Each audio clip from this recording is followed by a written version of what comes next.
Esse vídeo é um oferecimento do Cashflix, a melhor escola de educação financeira do Brasil. Se você quiser liberar o seu acesso gratuito à plataforma, basta clicar no link da descrição. Seja bem-vindo a mais um vídeo que tem por único objetivo colocar mais dinheiro no seu bolso. E no vídeo de hoje teremos mais um episódio do Costa Responde, que é onde eu respondo as perguntas que vocês deixam para mim aqui no YouTube ou no Instagram, no @scostarafael. Se você não me segue lá, me siga. E aí, uma pergunta que eu venho recebendo recentemente é: Rafael, com essas quedas, principalmente dos FIs de papel, estamos no pior momento da história para FIs de papel, né? Então, vem comigo aqui para você entender o meu raciocínio. A questão de pior ou melhor momento é uma questão de perspectiva. Afinal de contas, se nós somos compradores, nós não queremos comprar ativos mais caros, a gente quer comprar ativos mais baratos, né? Mas essa é uma pergunta muito importante, muito relevante, e eu levei ela para o Selegato, Rafael Selegato, que é gestor do Iridium e RDM11, que me deu uma entrevista para o Cashflix algumas semanas atrás. Então vou deixar aqui agora a resposta do Selegato sobre essa pergunta. É o pior momento da história da indústria de FIs, principalmente para fundos imobiliários de papel, Selegato? Bom, vamos lá, Rafael. Acho que falamos bastante coisa, então deixa eu só fatiar para Vamos lá. A gente ir organizando a conversa. Acho que começando pelo final da sua resposta.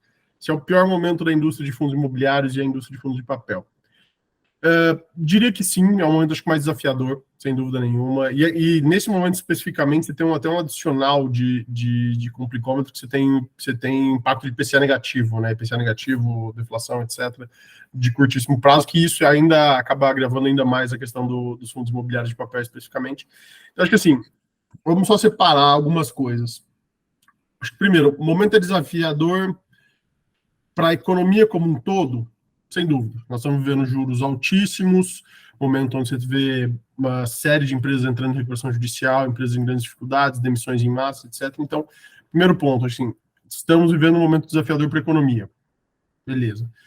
Temos luzes no fim do túnel aí? Aparentemente sim, a gente já possivelmente começou um ciclo de corte, a gente vê algumas notícias positivas de inflação tá razoavelmente caminhando para uma estabilização e ficar sob controle. Então, existem algumas luzes no fim do túnel aí do ponto de vista econômico, então, assim, apesar de ser um cenário muito estressado economicamente falando, acho que a gente possivelmente, talvez o pior já tenha passado e esteja caminhando para um ponto mais positivo. Então, acho que esse é o primeiro ponto.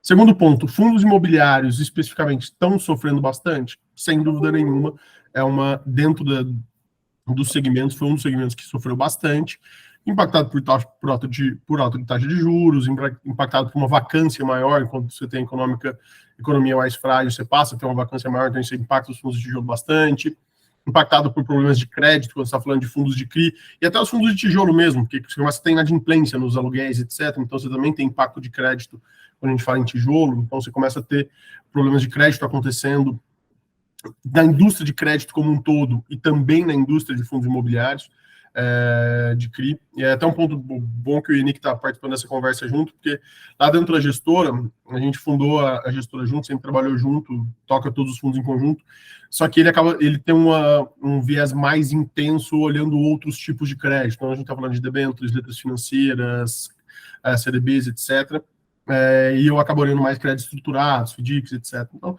sempre teve esse viés, mas isso não é, hoje fala problemas de crédito não é exclusividade de CRI, a gente vê em debêntures, acho que o caso de Americanas é sem dúvida nenhuma extremamente emblemático aí e impactou muito a indústria de crédito geral, o próprio crédito bancário, a gente vê os bancos anunciando aumentos de inadimplência, etc. Então, tudo isso está um cenário desafiador, bem relevante como um todo. E aí você me falou, esse é o pior momento da história de fundos imobiliários? Acho que sim, a minha resposta é sim, mas quero fazer uma comparação. A gente está na indústria de fundos imobiliários desde 2010, mais ou menos. Não como Iridium, antigamente a gente era Fator ainda, a equipe toda nossa, mas a gente já vivia nesse mundo de fundo imobiliário. E razoavelmente foi muito parecido, tem alguns efeitos muito parecidos com 2013, que a gente viveu lá. O que a gente viveu lá? Uma baita alta de juros, que subiu bastante. A gente teve impeachment da presidente, então foi um cenário muito conturbado também, na hora que se olhava ali, final de 2013, 14, ali a gente teve um cenário também muito conturbado, que também teve uma série de problemas muito parecidos com o que a gente vê hoje. Mas fala, por que o de agora parece pior do que foi lá atrás?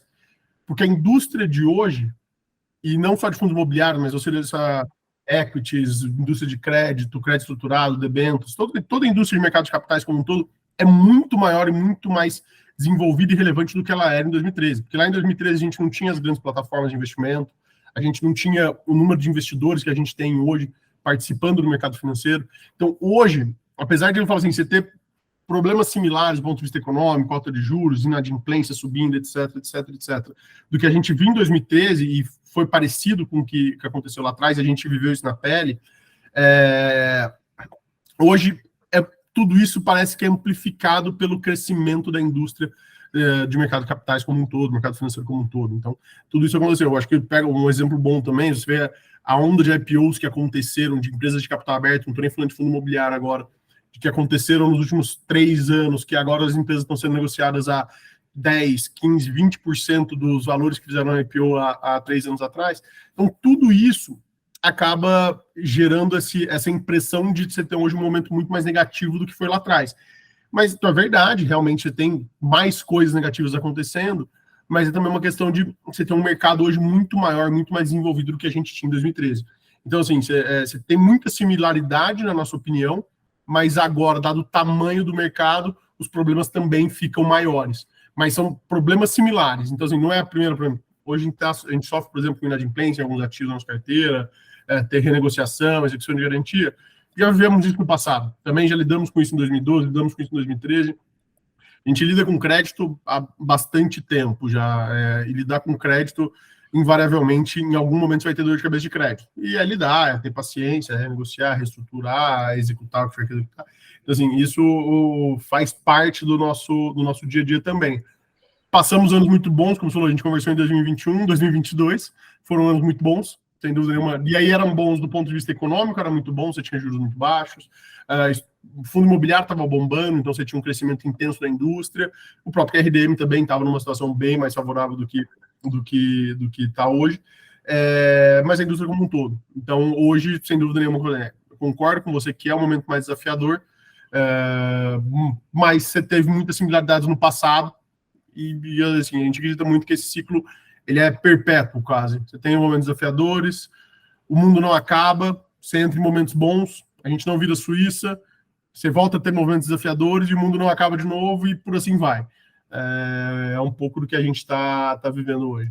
Então, como você viu na resposta do Selegato, o Brasil ele nunca vai ser a Suíça, ou seja, vai dar tudo certo e agora, né, o Brasil vai voar, mas também nunca vai ser a Argentina, onde a gente vai não só flertar com o abismo, mas cair no abismo. Né? O mercado ele é feito de ciclos e o momento atual é extremamente positivo para a compra de fundos imobiliários por longo prazo. Pelo menos essa é a minha visão e a visão do Selegato, como você viu aí. Agora, comenta para mim o que você achou do vídeo de hoje. É sempre importante para mim saber o que você está achando dos vídeos, para que a gente vá ajustando. Né? Não esquece de deixar seu like mostra para o YouTube que esse é um vídeo relevante e compartilha esse vídeo com aquele seu amigo que fala: não vou comprar fundo imobiliário, não, porque eu estou com medo, agora não é um bom momento, enfim, uma série de desculpas para não seguir uma boa estratégia de investimento. Então, manda esse vídeo para ele e caso você ainda não seja inscrito, se inscreva e ative a notificação porque tem vídeo novo todas as semanas. Tá bom? Um forte abraço e até a próxima!